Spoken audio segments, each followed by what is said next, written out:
Hello and welcome to a Smurfy video, and today we are looking at X-Men Disassembled hardcover. This is written by Brisson, Rosenberg and Thompson. It was I guess they complemented each other at the time, and it's issue 1 to 10 of Uncanny X-Men. Now we have this beautiful cover. It was like a reboot at the time. What? Maybe 3 years ago. It's going back a while, and this was the cast of team. So it was a reasonably big cast, and I remember reviewing each issue individually. I think I did it. Yeah, I think I did it. Yeah, no, I did do it each issue, and then on the side it's got things. I guess one thing I would have liked here that says Volume 1. But it doesn't. And then on the back, pretty much it's always darkest before the dawn.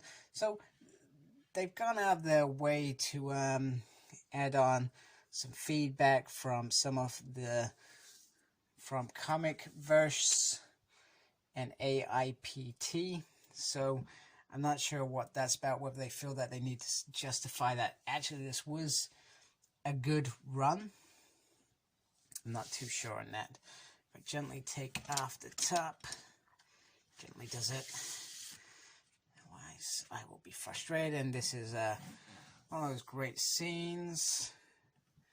The X-Men, it goes all the way around to fight X-Man, who was surprisingly the villain of the piece. Surprisingly. It was a surprise. I think it was a surprise. In my mind, it was a surprise. And inside, the X-Men are reunited, but not for long. So we got some synthesis, and we got the careers: Ed, Matthew Kelly, Mahmoud. Yep, that's where I'm going to stop, and because I don't like insulting people and saying their names wrong. Every name is important, and we should be saying those names correctly. So if I can't say a name, I'm not going to attempt to say it, because that would just be disrespectful. The story itself, so 10 issues in here. I think if I remember correctly, I was critical of this. I liked this run, but I was also critical because I felt like they built it up and then they sent them off into the age of X-Men, and I think that was a big thing for me. So there's a bit of mysterious with Kitty Pryde, Sun disappearing, Apocalypse disappearing, Madrox is talking in riddles, and this is, if I remember correctly, I think this is off the back of X-Men Red, Gold, and Blue, that kind of run.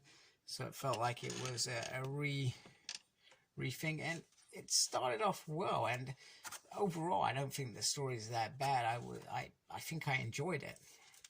And I look forward to reading it again.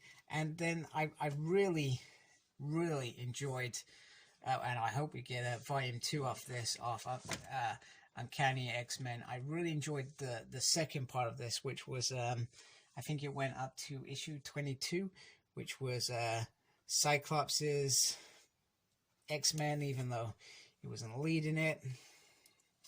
I really enjoyed that, and then they just started killing everybody, and it was for stupid reasons. And I think I got really peeved off from what felt like the glory days to all of a sudden being rubbish. Now, I'm currently reading Age of X-Men as well, and I'm not gone through it all, but even that feels I hope we get a little omnibus of that, because it's got enough issues to be an omnibus. But that as well was I'm just not. There's some bits about it that I like, but just the story arc, there's no drive to it. I think maybe that's why there's no drive to it. I'm not feeling it. It's not flowing like a real event. And this was meant to be considered an event as well. And there are event moments in this which were pretty cool, that I liked. And then it's just, then the second run was meant to be like an ongoing series, and it was cool. And then it just felt like they just just didn't know where they would go. I mean, you read Jonathan Hickman's stuff now, he knows his long-term direction, if that makes sense. Or at least his first year's direction, leading up to X of Swords as such. But with this and Age of X-Men, I just feel like I'm, probably not this, but Age of X-Men, I feel like I'm just going for the motions. And now this was meant to lead into that run of, what, about four or five different titles. And they're okay, but I'm just not enjoying what they've done with the characters. It felt like they were trying to recreate some sort of Age of Apocalypse scenario where they perhaps built a classic set of stories, but it's just not there. It's just not gelling. But this gels. I mean, if you can get this, get this. But I really hope that they do Volume 2 and they do Age of X-Men, because I would hate to think that this is just where they stop and they don't do the rest, because this goes into that, and you know, I want that to finish it off. So that's just my opinion. Like